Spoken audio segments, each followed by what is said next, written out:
มีFC ถามมาว่าบาลันเจ้าแม่นไผเจ้ามาจากไสสินะคันจะให้ FC ติดตามผู้จักเจ้าต้องลองประวัติให้ฟังแน่สินะอย่าพูดที่มาว่าเป็นคนอยู่บ้านใดเมืองใดแขวงใดสินะโอเคบาลันสิเล่าเด้อกับสบายดีแหละสวัสดีไปฟังกันต่อเลยเด้อพี่น้องเด้อกลับมาเข้าโหมดพี่น้องเอ้ยกลับมาเข้าโหมดอยู่ให้อยู่หน้าคือเก่าเพิ่มเติมคือการลวกหมี่เด้อพ่อแม่พี่น้อง2 ถุงมื้อนี้จึกจักระลักจึกมีไวๆเนาะมาจากฝั่งไทยพอร้านก็มาแต่เพื่อนพุ่นละบ่ได้ซื้อพอไม่เฒ่ากินเนาะพอเฒ่าไม่เฒ่ากินมีกะลองก่อนสะอาดสะอ้างก่อนพี่น้องเอ้ยบ่ได้ไปถ่ายคลิป2 มื้อละกินหอดแห้งกินหอดหนองทองวันหนองพามีหนองลาตีหนองเบาเก่งหนองทงหนองสาแก่งนี้เป็นแก่งที่หนาหักสุดที่โบราณเคยเจอมาแก่งพวกหนองคนโบราณจากไปตลอดรถทางเขาบันโคกตีพี่น้องเอ้ยทางยากเป็นทางที่ยากหลายอยากไปคู่มือโบราณแต่ว่ามื้อนี้ก็สาวลำพอนกับแม่เฒ่าหรือว่าแม่ยายไล่ออกมาหน้าก่อนเนาะบาลานออกมานะออกมาขุดเอาอันนั้นขุดเอาทั่วลิสงคือหมากทั่วดินเนาะถาภาษาลาวเขาเนาะบาลานกับมาตามคำสั่งผู้หลักผู้ใหญ่เพิ่นบอกมาต้องได้มาได้พี่น้องเลยถามว่าบ่มาได้บ่สินะก็ได้อยู่นะแต่ว่าบาลานก็ไปเวียกตลอดเนาะแบ่งเวลามาหาเพิ่นแน่พี่น้องจะเล็กจะหน่อยแบ่งเวลาเอาจิตเอาใจลูกเมียพอเฒ่าไม่เฒ่าเนี่ยพอได้หายเพิ่นว่าเฮาก็เป็นคนที่ว่าพังความบ่ดื้อกระด้านบ่ไม่แข็งนะเว้าง่ายพังความสินะตัวรายการที่อยู่ร่วมกันเนาะเฮาก็สิได้ฟังพอเฒ่าไม่เฒ่าหลักๆคือฟังเมียเนาะแล้วก็มีหลายคนอยู่ร่วมกันเช่นว่าญาติพี่น้องเป็นป้าเป็นลุงระบ่าวน้าสาวสินะคันอยู่ร่วมกันยิ่งพังกันเด้คันยิ่งเฮาบ่พังกันบอกให้เลยครอบครัวแตกสลายพ่อแม่ลูกสาวเคยไผ่พิษกันบ่ผิดกันเพื่อกับทำลายกันซ้ำนะคือบาลันเนี่ยว่าความจริงเลยบาลันบอกอย่างมีปัญหาแท้ๆบาลันนะหลีกเลี่ยงปัญหายอมที่สุดแม้กระทั่งใจอยากหายบางเถื่อเนาะคนเฮาสร้างครอบครัวเนาะพี่น้องอยากบ่อยากมันอยากหายอยู่แล้วนะใจมันอยากหายอยู่แล้วในทางที่เฮาบ่เคยอยู่น้ำกันหลายคนเฮาเคยอยู่แบบโดดเดียวดายบอลล่านี่ออกใส่ชีวิตตั้งแต่น้อยๆสมัยบอลล่าจะขอเล่าประวัตินิดหนึ่งเด้อพ่อแม่พี่น้องเนาะขออนุญาตเล่านิดหนึ่งสมัยตะกี้นะบอลล่านะบวชแต่อายุ12 ปีพ่อแม่ค้าขายเนาะเป็นพ่อค้าเขาพ่อค้าขายโอ่งขายกับพุ้ยตะกี้นะหมักไหมแล้วก็ไปซื้อรถฮอนไดสมัยปี2006 2005ไปซื้อรถฮอนไดแล้วก็ติดหนีรถฮอนไดเนาะพ่อบอได้บัดนี้นะพ่อไปหาเงินบ่ทันนะจำเป็นแห้งพี่น้องจำเป็นต้องได้ออกจากบ้านไปหาเงินอยู่ที่ฝั่งไทยนี่คือพ่อแม่ชีวิตของบอลันจึงได้บวชทั้งรวมทั้งเบิดบอลันบวชทั้งเป็นจัว9 ปีเป็นเน้นนะ9 ปีเป็นครูบา4 ปีบอลันเฮียนตั้งแต่ป.หาจนจบมหาวิทยาลัยบอลันได้ประกาศนียปริญญาตรี1 ใบสั้นสูงเฮียน3 ปีเขาเรียกว่าเฮียนจบอังกฤษธุรกิจ1 ใบแล้วก็บริหารธุรกิจอีก1 ใบ3 ปีรวมทั้งเบิดไปประกาศ3 ใบบอลันได้เนาะอันนี้บอลันบริอวดเนาะคือเราตามความเป็นจริงว่าเพื่อว่าพ่อแม่พี่น้อง FC บ่จะเป็นฝั่งไทยฝั่งลาวฝั่งอเมริกาหรือว่าฝั่งต่างประเทศเนาะว่าจะเป็นเมืองนอกหรือเมืองหน้าก็ได้เพื่อว่าบาลานซ์จะเฮ็ดคลิปต่อไปนะยังเก่งก็ต้องรู้จักบาลานซ์ว่าพื้นฐานมาจากไสสินะก่อนสิได้สลัมพรเป็นเคยบันโคกไงสินะพี่น้องบาลานซ์น่ะสู่ชีวิตแห้งเนาะตอนน่ะซิกออกไปปี2018ลิ้นล้นขนาดพี่น้องเราความเป็นจริงเลยบ่ได้ว่า ต่อแล้วหรือว่ามาแต่งเรื่องแต่งราวดอกเรียนสูงแหละเงินเดือนมันน้อยอยู่บ้านเฮาเนาะอยู่ลาวนี่นะ2,080ตอนนั้นโอ้ยว่ะจักสิเฮ็ดเวียกอยู่ไสตอนน่ะตอนไปไทยไปอยู่น้ำเอื่อยไปอยู่ตลาดบ้านมะกอกไปขายอันมามีจับกังคันเทพไปขายน้ำเอื่อยที่ตลาดบ้านมะกอกเนาะอยู่ที่ประเทศไทยไปขายได้ประมาณ 3-4 เดือนนี่แหละมันหมดบัตร MOU มานี่นะญาติตำรวจมาไล่จับตำรวจเขตแถวนั้นเนาะพอตำรวจมาตลอดนะบ่าวร้านก็เลยว่าไปเฮ็ดเวียกอยู่โรงงานอยู่โรงงานแถวอันบางกับแถวอันบางแคไปอยู่กับบดลเนาะ2 เดือนเนี่ยบ่าวร้านอยู่หันบ่าวร้านก็กลับมาเอื้อยคือเก่าว่ามีงานอยู่ที่ตลาดว่ะบ่าวร้านก็ไปสมัครงานนะไปเฮ็ดกับเขาเป็นบล็อกนะเขาเจ้านะพี่น้องเขาเนี้ยนะขาย10 บาท15 บาทนะ5 บาทนะสมัยนั้นเนาะที่2018-19สมัยนะพอบาลันเนาะเฮ็ดประมาณเกือบ1 ปีเนาะบาลันเก็บเงินได้หลายเติบสมัยนั้นเนาะเงินเดือน700ได้บาลันได้เฮ็ดเวียกนักแห้งสู่ขนาด700บาลันละเก็บเงินเกือบ100,000เนาะประมาณ50,000นี่แหละ50,000ไป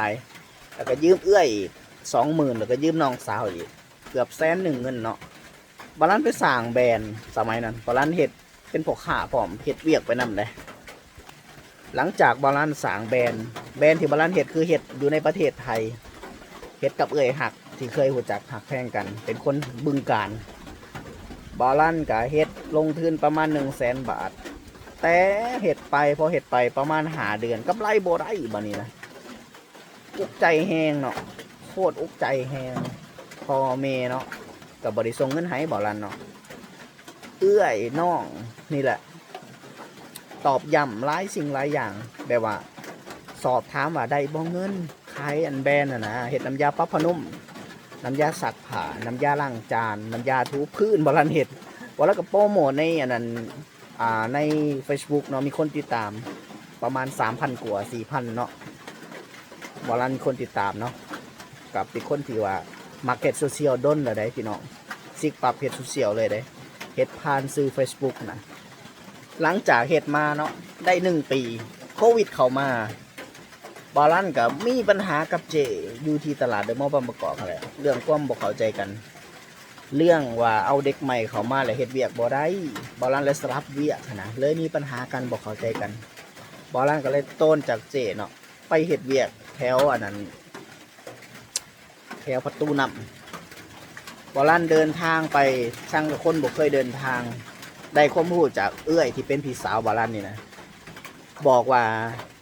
ให้เจ้าไปหาเวียกแถวอันแพตตินัมแถวประตูน้ำเด้อขายเสื้อผ้าอาหาร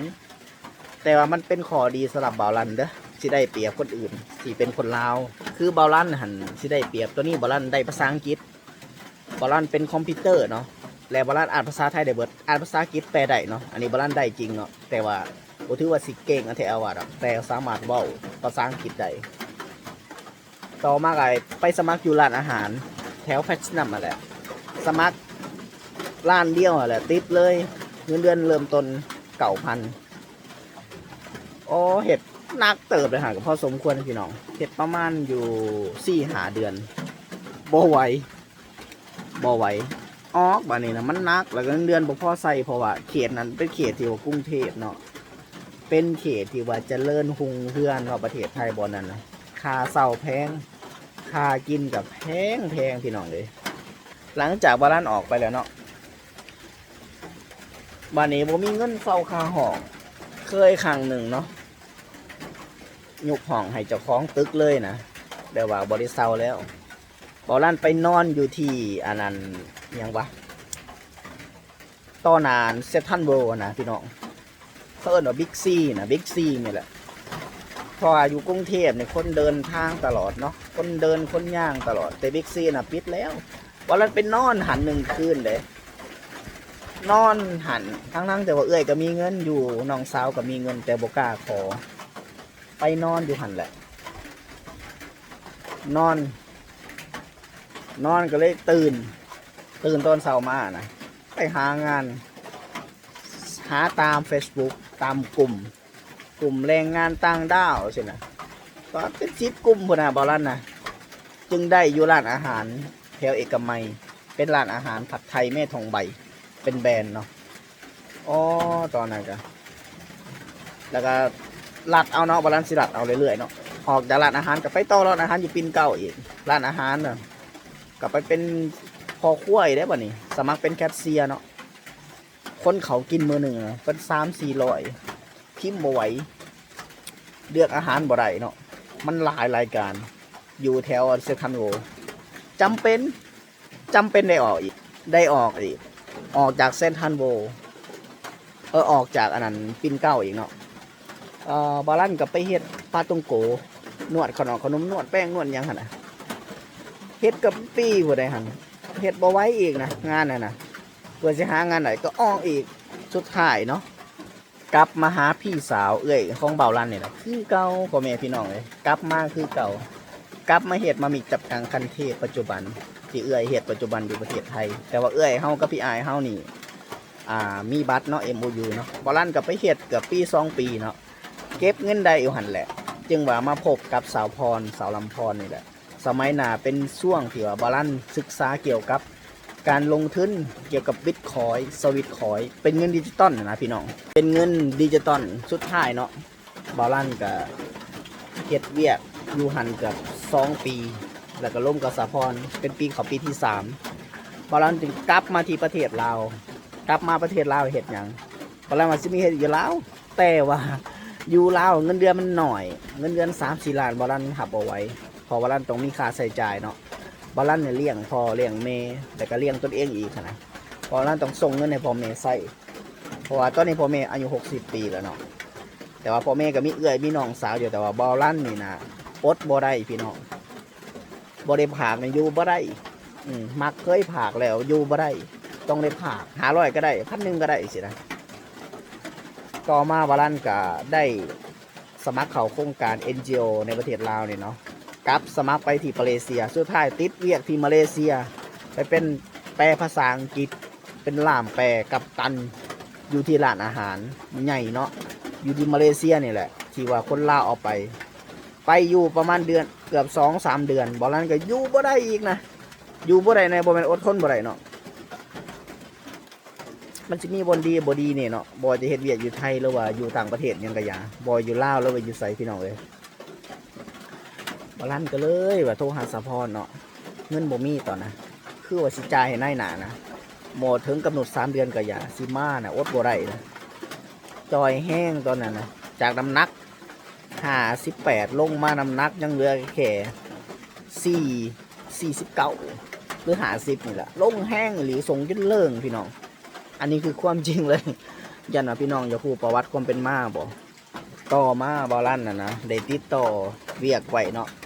บริษัทปัจจุบันนี่นะเป็นบริษัทสมรสล้อเป็นบริษัทของพี่นิกกี้จากฝั่งประเทศไทยเกี่ยวกับเอกสารแต่งงานพม่าแต่งงานกัมพูชาแต่งงานเวียดนามแต่งงานอยู่ต่างประเทศอยู่อเมริกาเนาะแต่อยู่สายงานลาวเนาะยังบ่ทันมีไผเฮ็ดบ่าวลั่นจึงเซ็นสัญญากับเจ้าของบริษัทสมรสล้อนี่นะขอเซ็นสัญญา3 เดือนพิสูจน์ตนเองว่าขันข่อยแลนเอกสารขันในบ้านเป็นขันกระทรวงเนาะขันพื้นฐานนั่นแหละของเอกสารนะบริษัทจะเพิ่มเงินเดือนให้จาก15,000เป็น20,000จาก20,000เป็น30,000จาก30,000เป็น35,000สินะบ่าวลั่นเฮ็ดเวียกภายใน4 เดือน5 เดือนนี่แหละบ่าวลั่นจึงประสบผลสำเร็จสำหรับการเฮ็ดเอกสารเฮ็ดให้บริษัทสมรสล้อนี่นะสามารถมาเล่นเอกสารในประเทศลาวได้อย่างถูกต้องตามกฎหมายนะพี่น้องก็เลยปัจจุบันนี่นะบ่าวลั่นจะว่ามือไปก็ไปเฮ็ดเวียกมือบ่ไปก็ไปถ่ายคลิป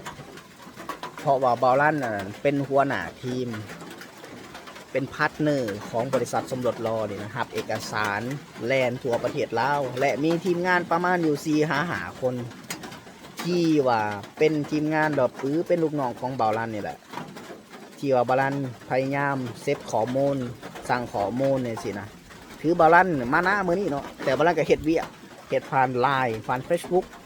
ผ่านหลายๆอย่างหั่นแหละแล้วก็บ่าวลั่นก็เป็นคนที่ติดต่อเจ้าหน้าที่ ทุกภาคส่วนที่บอลันเคยพัวพันนี่แหละคือความเป็นมาของบอลันเนาะแต่ตั้งแต่บอลันมาสร้างครอบครัวกับซาลัมพอเนี่ยนะบอลันที่บอลันโอเคเนาะประมาณจากที่ว่า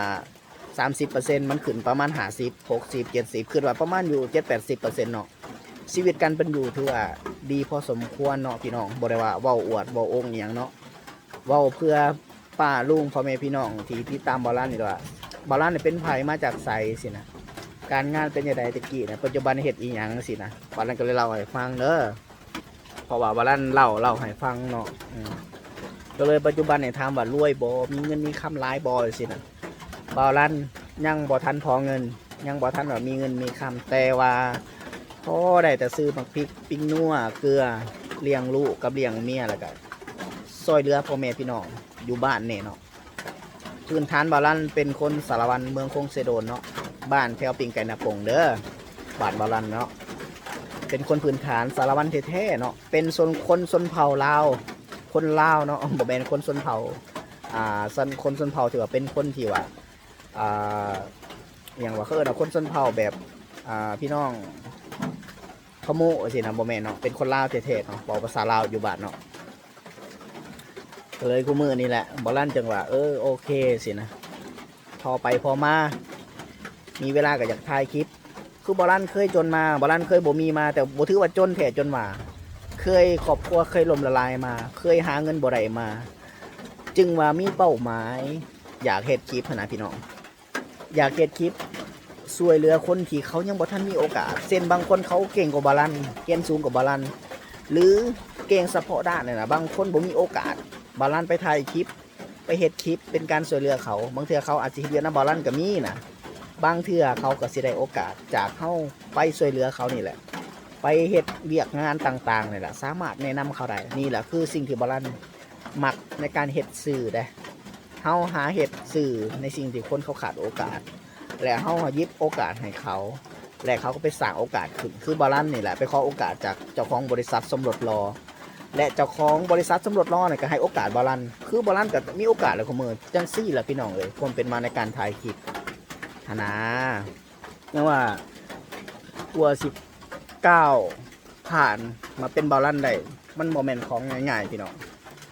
เสียน้ำพุน้ำตาเสียเกียรติศักดิ์ศรีมาหลายคนข่มเหงคนดูถูกนะจึงว่ามือนี่บาลันจึงบอกว่าจะบอกให้ไผดูถูกง่ายๆเนาะแบบว่าหมายถึงว่าการดูถูกศักดิ์ศรีเนี่ยมันเป็นสิ่งบ่ดีหลายเนาะ